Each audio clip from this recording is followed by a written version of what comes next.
So in this first episode, Game Over Angling wants to bring you guys and gals some of the things that we like to do in order to create certain types of baits that perhaps the fish maybe haven't seen, or if they have, that our baits have a little unique feature or a unique action to them. Maybe they're not as loud, maybe they're no sound at all, with just a lot of good features to them. And in this first episode, what I want to talk to you about is how to go ahead and create your own hair jigs.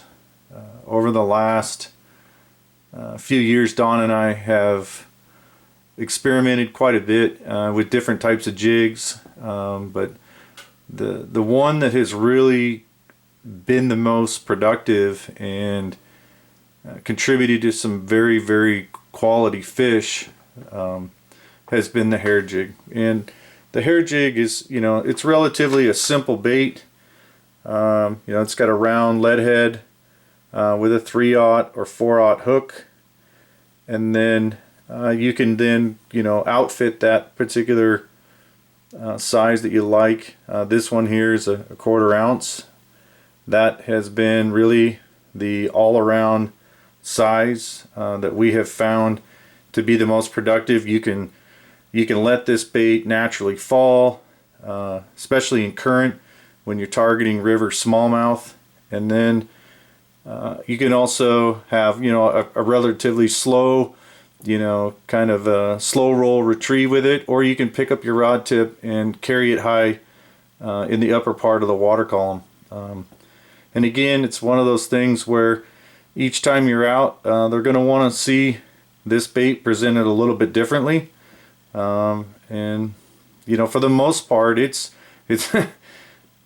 admittedly, it's kind of like fishing the fluke in a way that if you're just making good long casts with these baits and just retrieving it with a slow roll type retrieve, you'll be surprised at how many fish you will catch, and also how many quality fish you will catch. Again, this is a great bait for those days, post front, where they're just a little tight-lipped and they're not really in the mood to feed, but yet this offers them a natural looking and a natural moving type of forage that they see or that they sought after every day.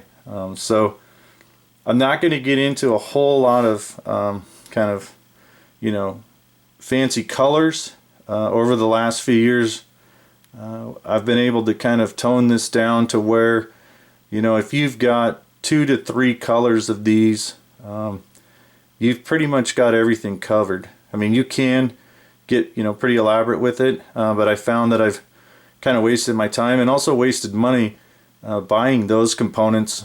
So we're going to stick to the natural hues, and for this episode I'm going to go ahead and just do a black one, because black is hands down the most productive and by far our favorite. But you can kind of get into these fleshy kind of peach colors if you want. I did a few of these last year, and honestly I didn't really give it a fair shake. I kept going back to the blacks and the brown colored style of a hair jig. So quickly, I want to just kind of run through.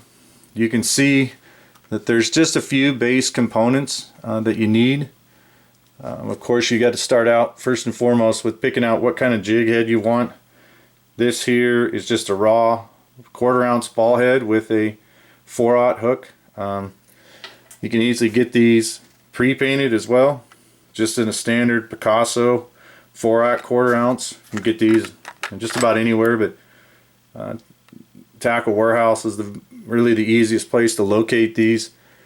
And then of course you've got a few different types of materials that go along with these baits. This material here, it's pretty natural, but it's not. It's synthetic. This is what everybody qualifies as craft fur. And then this particular product here, you can see the fibers within this. This is the pseudo hair. This stuff, unfortunately, is kind of becoming harder and harder to find, especially in this black color. You can see I've cut off most of this one, and I'm kind of very careful now how much of this one I use, because the black especially has been very difficult to locate nowadays, all over the country. But I prefer the pseudo hair. The reason for that is I feel like it breathes and it flows, and it has this more natural kind of pulsating visual effect when it's in the water. I mean, you can literally drop these baits in the water with this pseudo hair and do absolutely nothing, and you can watch the current and just the water and the water pressure itself just move these fibers around in a real natural motion. So I really like this stuff. And again, black is really the go-to color for us anyways. And then of course the tail, which you can kind of see at the end of this bait, are the rabbit strips. And this is just rabbit fur.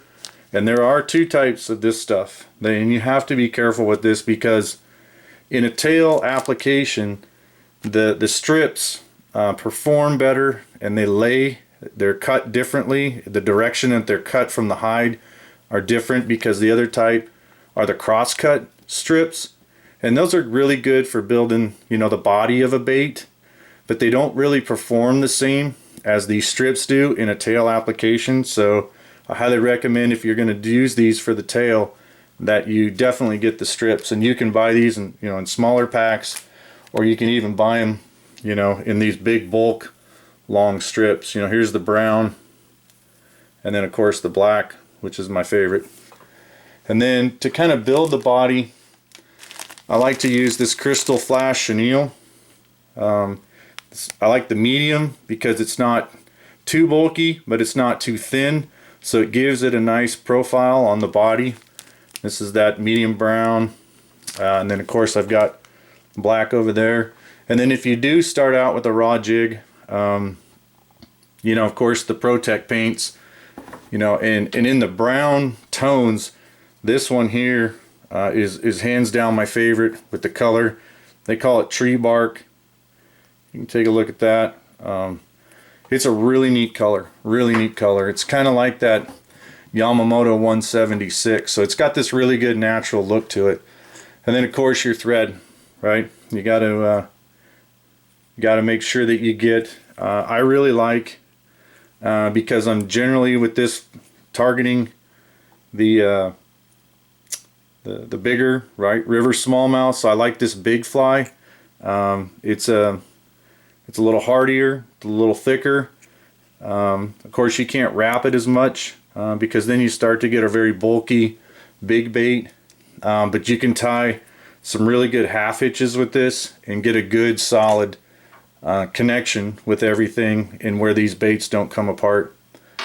And then of course you got the your hard head cement or glue. So yeah, so let's get started.